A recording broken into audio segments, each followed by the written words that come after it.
Welcome back to my March Madness tournament. This is bracket 6. I have 2 samples in front of me. I don't know what they are. They could be a bourbon, they could be a rye, they could be American whiskey.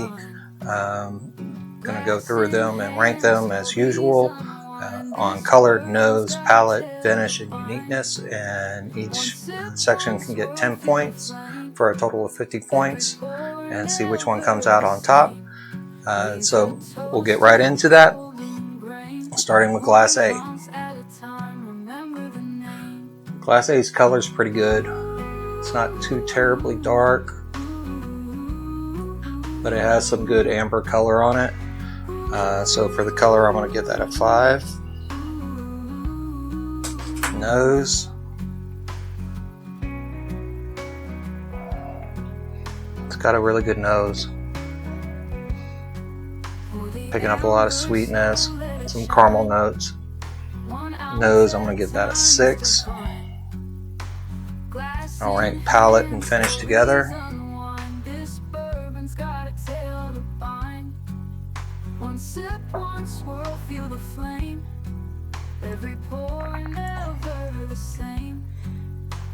Oh, that's got a really good palate. A lot of sweetness.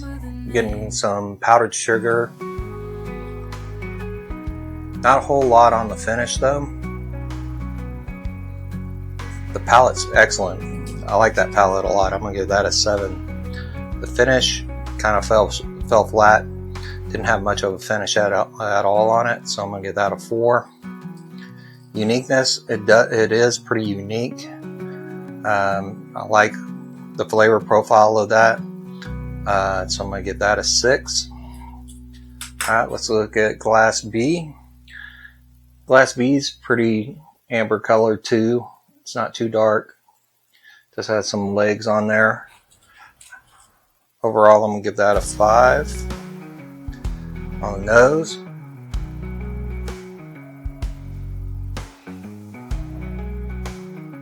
Nose is pretty average. Picking up some vanilla notes and stuff like that, but nothing standing out on the nose, so I'll give that a 5. On the palate,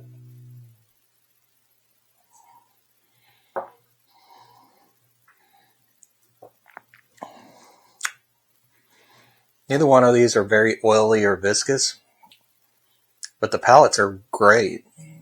I love that palate on both of these. These are very sweet. They linger a little bit. Yeah, I'm going to give that palette a 7 as well. That one's really good. The finish, it's pretty much like the first one. The finish is there for a minute, but then it's gone. Actually, no, it's still going. So I'm going to give that finish a 5. And uniqueness, nothing really stood out on this. On the second one, I thought it wasn't very unique at all. It's pretty standard flavors, nothing really standing out on the palate or anything else like that. So I'm going to give that a 4. So let's see here. 10, 15.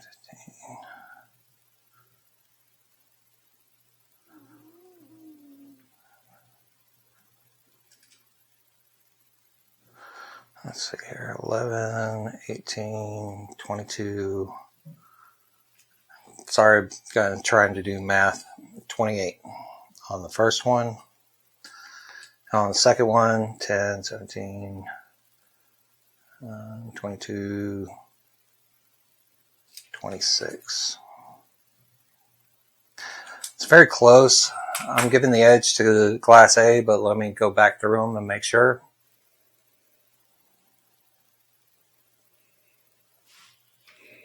Down the nose, I'm giving it to Glass A.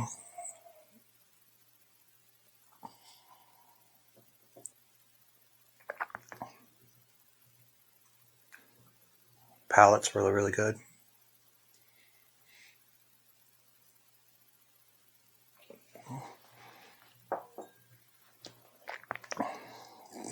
Palate, I have to give it to Glass A.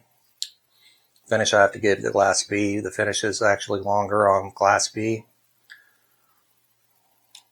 I'm going to go with Glass A. So Glass A is going to be the winner of this bracket, and we'll see if this is an upset or if the standard one picked was supposed to win this one. Oh, Glass A. No wonder. Glass A is Weller Foolproof. It's MSRP at $55. Obviously, nobody can find that at MSRP. Most people are paying close to $100, $150 for a Weller Foolproof. Comes in at 114 proof. This is surprising because I'm shocked that this one came out so high in this ranking. Going back to back between the two. Glass B was Jephthah Creed red, white, and blue bottle, and that comes in at $75, and it's 100 proof. I don't know why, but the finish actually lasted longer on the Jephthah Creed. The flavor was pretty close to, as far as uniqueness and stuff like that, but the finish actually lasted longer on Jephthah Creed. Anyway, so Weller pulled it out. Weller Foolproof pulled it out. Not too terribly surprised at that. That's one of my favorite bottles, so I actually am not shocked at that at all, that it was able to do so well in the blind. It actually did better than the previous bracket. So